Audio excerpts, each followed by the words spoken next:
Nilagyan ko na nga po ng scotch tape. Hindi ko siya nagagamit kasi ano, yung ganito niya, pag walang scotch tape, ano siya, nalalaglag. So, nilagyan natin ng scotch tape para magamit natin ngayon. Diba? Set up natin. Wait lang. Hello! Grabe yung, ano ba yan? Backlight. So, kain tayo ngayon. First food, parang ano na to, parang branch na branch. Ulam natin, diba? Sinugba na baboy and anong kinilaw? Kinilaw na talong. Ganon. Then water. Ito. Transfer na natin. Okay. Sabi napakalapit naman sa mukha ko. Okay lang. Let's eat. Ouch. Arte, ouch! Eat po tayo.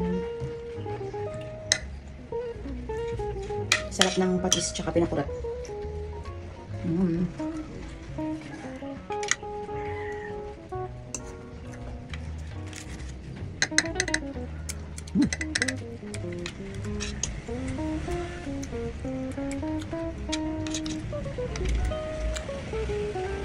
Hirap pala mag-make ng videos.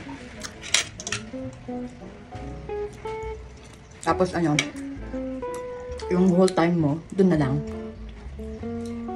Kasi kailangan mo mag-isip ng content. Tapos, i-edit mo pa. Tapos, i-upload mo, ganun. So, pero kung wala ka namang ginagawa, okay lang din. Kasi siya. Kinukuha talaga yung time mo. So, hindi ka maiinip.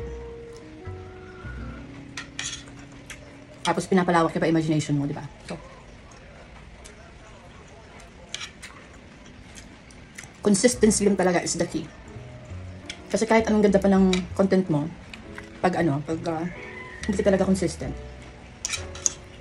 Like sa akin, 1 week lang kinaya ko. So, wala talaga excuses kung gusto mong maging successful. The key is, dapat maging consistent ka. Yun lang. Diba? Saka maganda rin naman yung mga content mo. Sarap, guys. Ngayon ako nakakain ng baboy kasi kahapon hindi ako nakakain. Kasi nga, wala akong gana kahapon.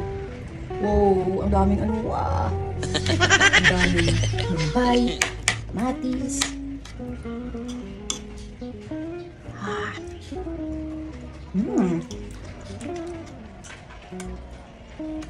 Baboy.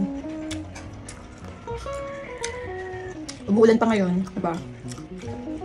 Kamusta kayo dyan? Sarap! Sarap pag may anghang sa pagkain kasi gana.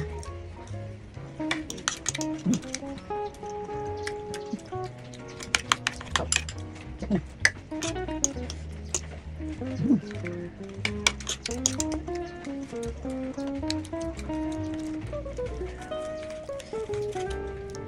Baboy. Kain po.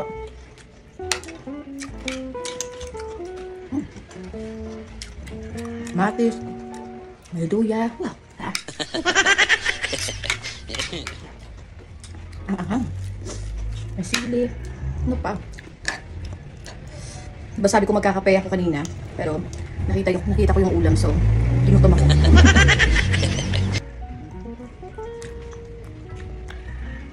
Tinatry ko kahapon yung kay Miss Tony Fowler na fine dining. Kaso hindi talaga kinaya. So, wag na lang. Buki na naman eh. Ganon. Yun lang yung memorize ko. Tapos na po akong kumain. Thank you guys for watching. Have a great day.